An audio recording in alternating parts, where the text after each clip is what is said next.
Es un gusto poder estar con ustedes nuevamente de manera virtual. Anteriormente, si se recuerdan, estuvimos viendo lo que eran modelos atómicos en la clase anterior, en el video que yo les publiqué en Classroom. Para este día vamos a continuar siempre hablando acerca de lo que son los átomos y la tabla periódica moderna. Como ven, tenemos una presentación de lo que es el tema que se va a estar desarrollando. Así que vamos a dar inicio, le vamos a dar paso a lo que es la presentación.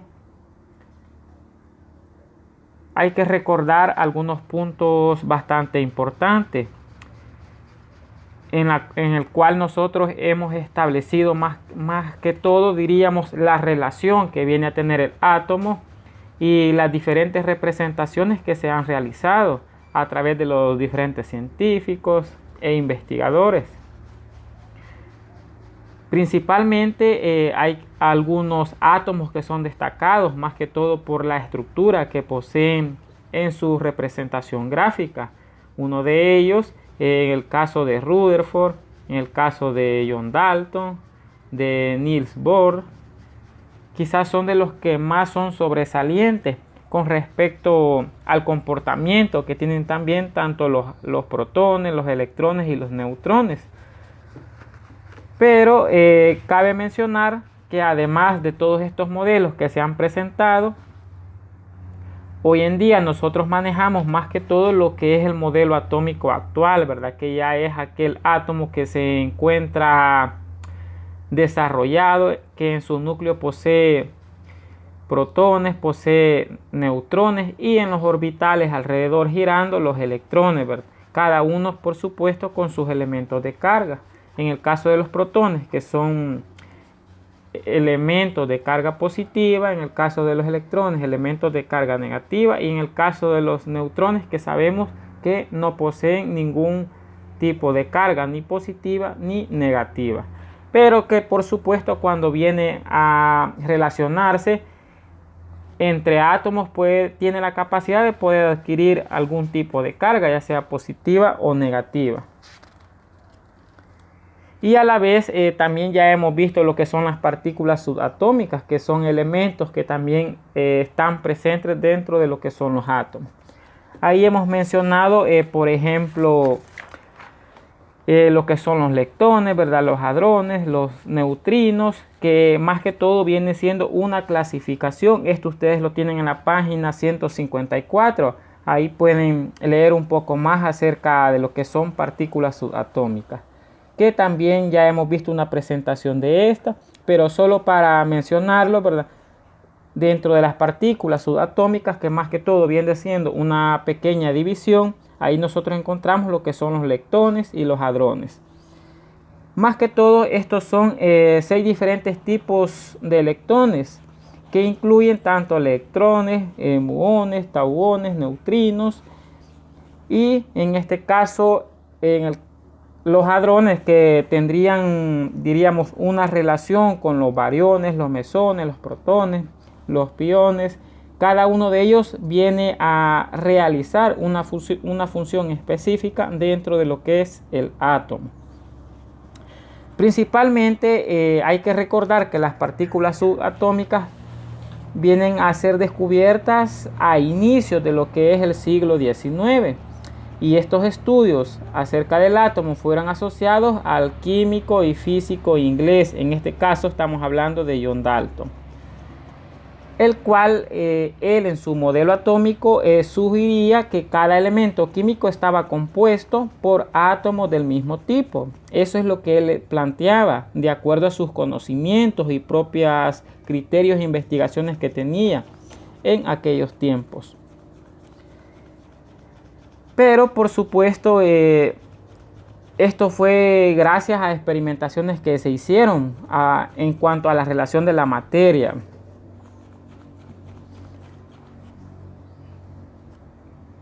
Acá como entrada, entonces acá nos dice trabaja en equipo, pero esto lo van a hacer de manera individual, porque sabemos que estamos trabajando todo desde casa, por lo tanto de manera individual.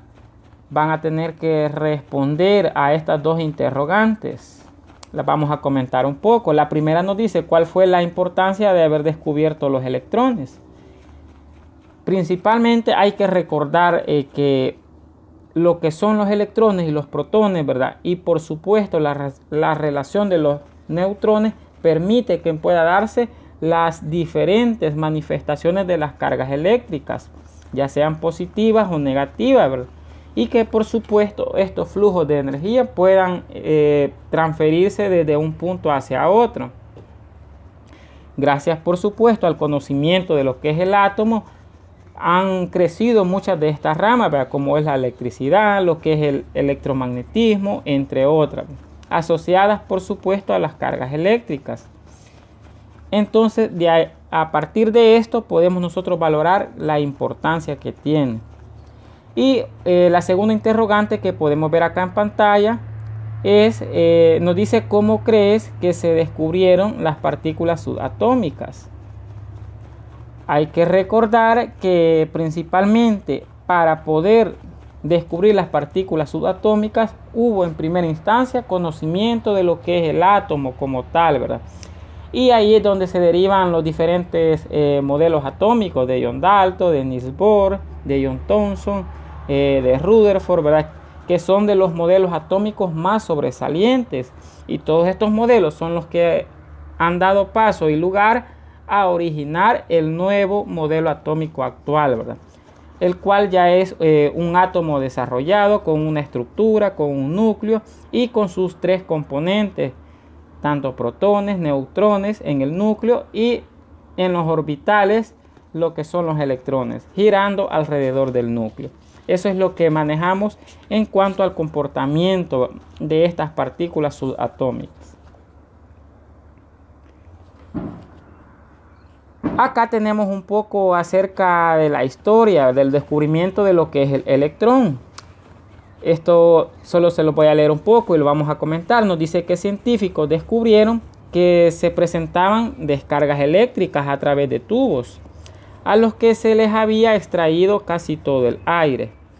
Un alto voltaje producía radiación dentro de ellos, llamándoseles rayos catódicos, porque la radiación se originaba en el electrodo negativo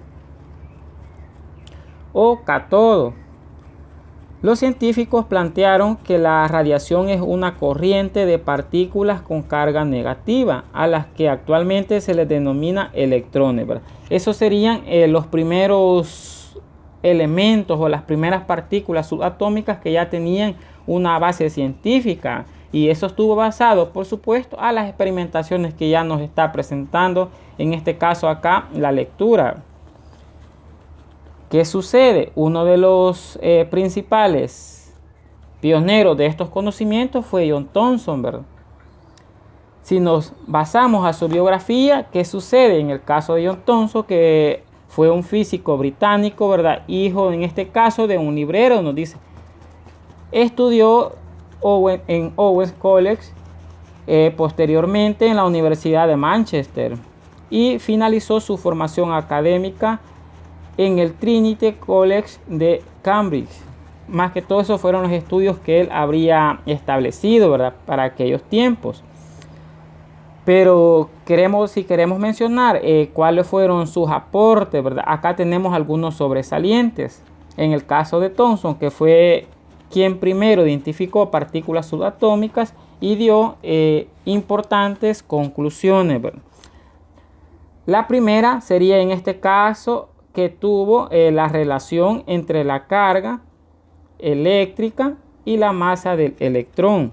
Ya para estos estudios que él habría establecido, ya se comenzaban a manejar lo que era un valor aproximado en cuanto a la masa, ¿verdad?, eléctrica, en este caso del electrón. Pero otra de las atribuciones que él habría hecho es proponer su modelo atómico, ¿verdad?, que él consideraba y lo asemejaba más que todo a través de un pudín de pasas. Esa era la comparación que él hacía, en el cual las pasas simplemente eran los elementos de carga que integraban lo que era el núcleo del átomo. Esa era la estructura que él presentaba. Y tenemos una imagen acá de más que todo la experimentación que él habría establecido, que por supuesto si queremos comparar para esos años la tecnología era poca, ¿verdad? No habían grandes avances científicos y era hasta cierto punto bien difícil querer estudiar la composición química de la materia y todavía mucho más lo que es el átomo en sí. Entonces, esos fueron unos de los principales descubrimientos que él habría establecido y se maneja que fue también el principal científico en descubrir lo que es el electrón como tal, ¿verdad? Pero esto estuvo asociado también al experimento de Robert Millikan, que también estuvo asociado a numerosos estudios, ¿verdad? Diversas investigaciones, siempre en relación y con la idea de querer profundizar acerca de la composición de la materia, para dar lugar más que todo a una base científica que estuviera basada en hechos, en experimentos y pruebas que fueran comprobables. Pero gracias a esto nosotros ya conocemos hoy en día lo que es el átomo, la composición y su relación que también puede tener en contacto con otros elementos. Y acá tenemos lo que es una imagen en pantalla del experimento de Millikan con la gota de aceite que él habría realizado. Esto por supuesto para lograr determinar las relaciones que tenían las diferentes cargas y los elementos de partículas subatómicas. Y aquí tenemos algunos datos ya asociados a datos específicos, ¿verdad? En el caso del electrón, del protón y del neutrón. Si ustedes observan la imagen, ya acá podemos mencionar lo que es un valor específico para la masa del electrón, para el valor de su carga, para el valor de su signo también. Lo mismo sucede con el protón y el neutrón. ¿Qué sucede? Cuando estas experimentaciones se habrían hecho, ya había un conocimiento cada vez más amplio. Por lo tanto, ya era preciso poder mencionar que al haber descubierto que el átomo contaba con estas partículas subatómicas, el electrón, el protón y el neutrón, cada uno de ellos era necesario especificar sus valores de masa, de carga y de signo. Que también para que esto pudiera darse hubo lugar a ciertas experimentaciones y investigaciones bastante profundas. Pero con los conocimientos de Dalton estos datos fueron establecidos. Tenemos acá el valor de masa, en este caso para el electrón, el valor de su carga y el signo. Si nos enfocamos en primer lugar a lo que es la estructura molecular del átomo, ¿verdad? Podemos observar que acá tenemos una representación gráfica del átomo de calcio, ¿verdad? En el cual en el núcleo tenemos los neutrones y los protones. Y alrededor, como ustedes pueden observar, tenemos los electrones girando alrededor del núcleo en sus diferentes niveles de energía. Y esta es una representación gráfica que también nos ha permitido poder relacionarla para todos los demás átomos que se encuentran presentes en la tabla periódica. Entonces tenemos para el electrón una masa de 9.11 por 10 elevado a la menos 11 kilogramos, ya que son valores demasiado pequeños, ¿verdad? Tenemos el valor de su carga, que sería de 1.69, y en este caso contamos con un signo negativo. Esto para el electrón. Pero tenemos también los datos para el protón. Si ustedes observan acá la imagen, tenemos su masa que equivale a 1.67. Ese dato es el que tenemos acá representado, 1.67 por 10 a la 27 kilogramos. Tenemos el valor de su carga, que si lo comparamos con el electrón, si ustedes se fijan, es igual, ¿verdad? Solo que hay una variación más que todo en la masa, ¿verdad? Para estas partículas subatómicas. Y por supuesto en el signo, en el caso del electrón, que sería un elemento negativo, y en el caso del protón, que es positivo.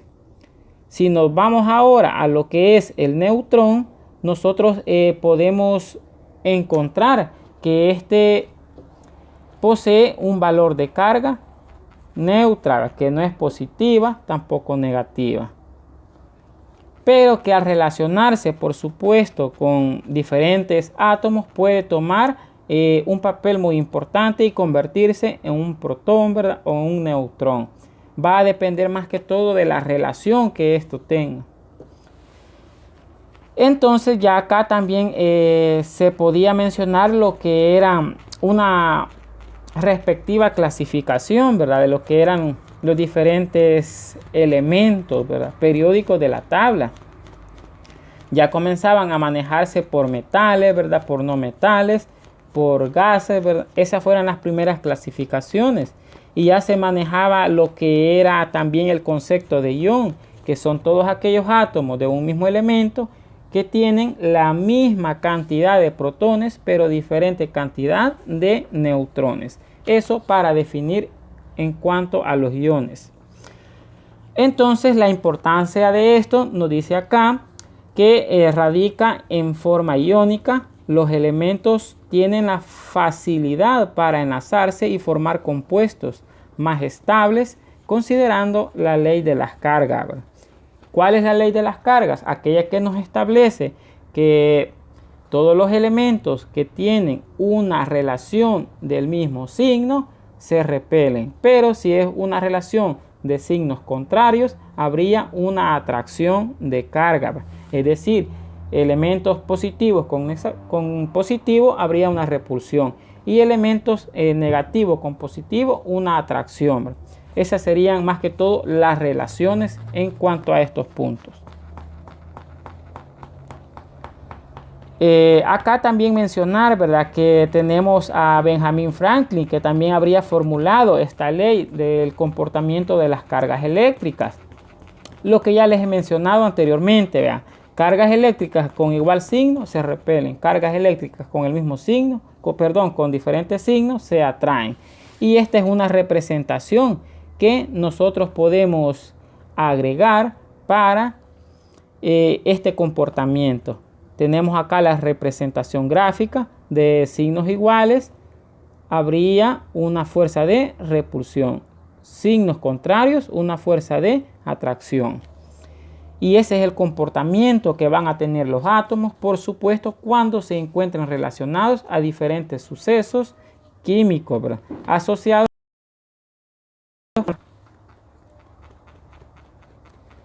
Pero hay un pequeño concepto acá que también hay una definición ya más clara, y esto es la ionización. ¿En qué consiste esta? Acá nos menciona que consiste en el aumento o disminución de electrones que da lugar a los iones. ¿Y qué son los iones? Son todos aquellos átomos de un mismo elemento que tienen la misma cantidad de protones, pero diferente cantidad de neutrones. Y acá tenemos un ejemplo de esto, vea, para el sodio y para el cloro, vea cómo estarían formando un enlace iónico en sus diferentes fases, ¿verdad? Y aquí vemos en esta figura una pequeña acumulación, ¿verdad?, de todos los elementos de cargas que se encuentran inmersos en él. Ahora bien, si nos enfocamos a la tabla periódica, acá tenemos una pequeña imagen que nos va a ayudar a poder comprender más que todo la clasificación. Tenemos en primer lugar elementos organizados de acuerdo al número atómico. En primera instancia, si nos vamos acá al número 1, tendríamos el hidrógeno, ¿verdad?, que están organizados todos los elementos de acuerdo al número atómico. El hidrógeno tendría el número atómico 1, ¿verdad? Por lo tanto, corresponde al primer elemento de la tabla periódica. Y ese orden sería una prioridad, ¿verdad?, para establecer cómo es que se encuentran ubicados. Pero si nos vamos ya a quererlos clasificar de acuerdo a sus propiedades químicas, también podemos encontrar que estos se encuentran ordenados de acuerdo a las características que comparten en común. Por ejemplo, acá en esta columna de la derecha tenemos los gases nobles, ¿verdad? Donde está el neón, ¿verdad? El helio, el neón, el argón, el xenón, el criptón, ¿verdad? El radón. Todos esos serían elementos en estado gaseoso. Ahora bien, tenemos acá los elementos metálicos, ¿verdad? Que son la mayoría que se encuentran presentes dentro de la tabla periódica. Luego tenemos lo que son metales de transición, ¿verdad? Que serían todos estos que vemos en color rosado. Pero también son conocidos como lantánidos y actínidos en el caso de los morados. Esto se debe a las características que comparten en común. Es una de las estructuras que también permite poderlos clasificar como tal. Pero a la vez cabe mencionar también que dentro de esta tabla periódica moderna nosotros vamos a encontrar un total de 7 periodos. ¿Cuáles van a ser los periodos? Todos aquellos que se encuentran organizados de manera horizontal. Por ejemplo, el primer periodo, ¿cuál sería? Acá vemos que tenemos 1, ¿verdad? 1, 2, 3, 4, hasta llegar al número 7.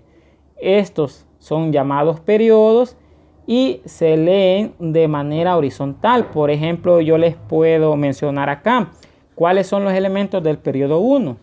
Tenemos hidrógeno y helio. Esos elementos comprenden el periodo número 1. Ahora bien, ¿cuáles elementos comprenden el periodo número 2? Como es de manera horizontal, veamos. Tenemos acá el litio, el berilio, el boro, el carbono, el nitrógeno, el oxígeno, el flúor y el neón. Esos comprenden el periodo número 2. Si nos vamos al 3, en este caso tendríamos el sodio, ¿verdad? Hasta llegar en este caso a este último elemento de esta columna, ¿verdad? De esa manera es como se van integrando los 7 periodos.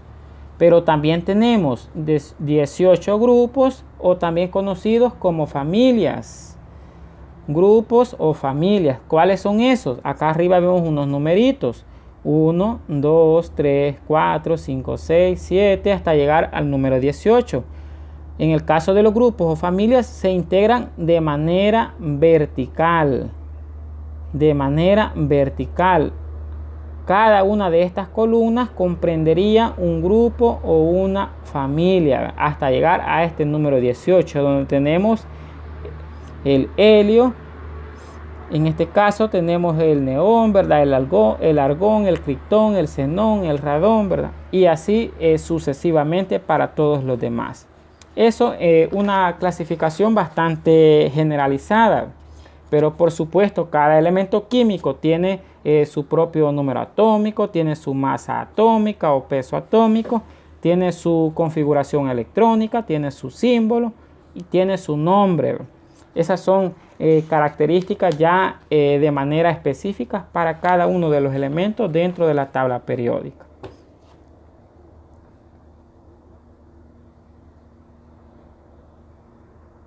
Ahora bien, tenemos una representación. Habíamos mencionado que la mayor cantidad de estos elementos presentes son metálicos, ¿verdad? O elementos en estado sólido, que corresponden en este caso a metales, ¿verdad?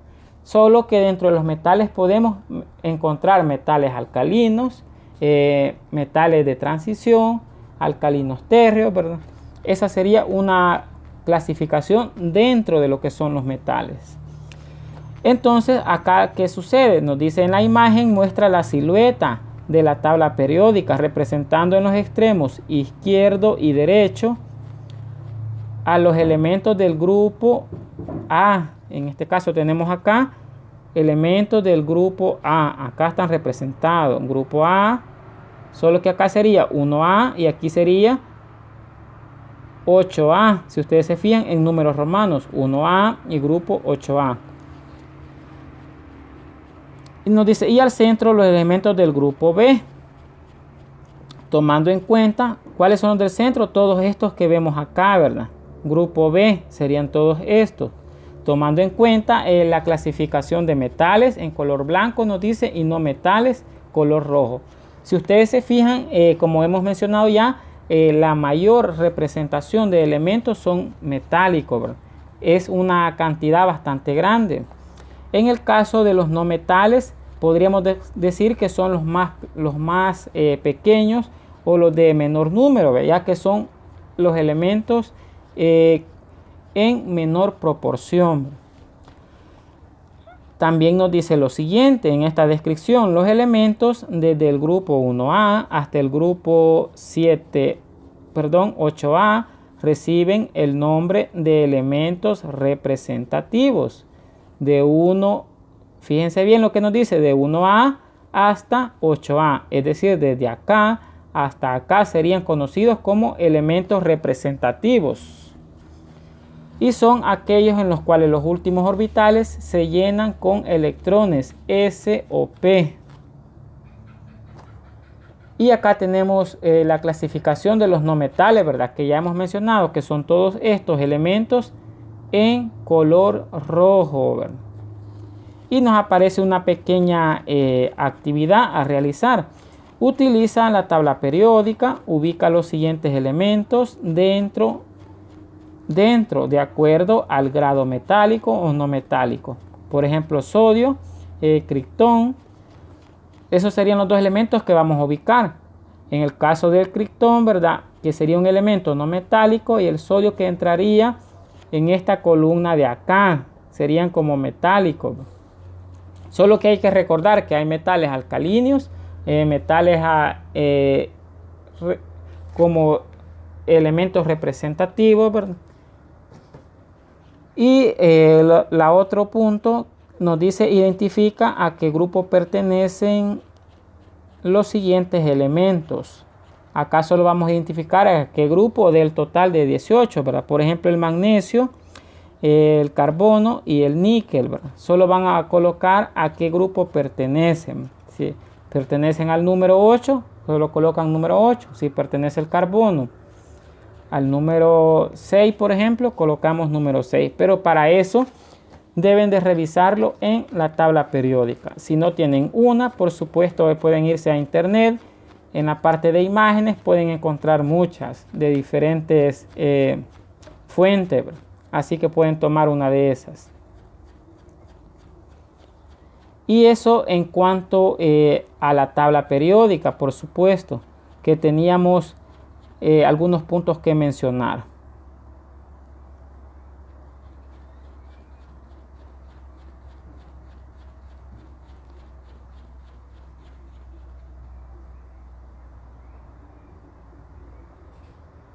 Ahora voy a volver un poco más atrás. Ya hemos mencionado cómo fue descubierto lo que es el electrón, ¿verdad? De acuerdo a lo que es también su estructura atómica. Recordemos que todos estos puntos han sido establecidos gracias a las investigaciones y experimentaciones que se han hecho, ¿verdad?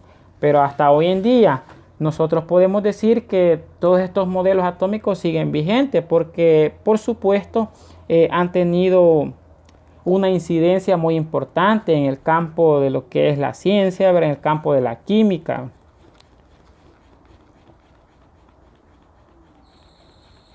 Entonces, gracias a todo esto, por supuesto, se ha ido conociendo cómo es que se encuentra conformado un átomo, cuáles son los elementos que lo comprenden, hasta llegar a lo que hemos establecido como un modelo atómico actual, ¿verdad? En el cual ya hay un átomo desarrollado que posee en su núcleo protones, neutrones y alrededor de él los electrones girando en sus diferentes niveles de energía.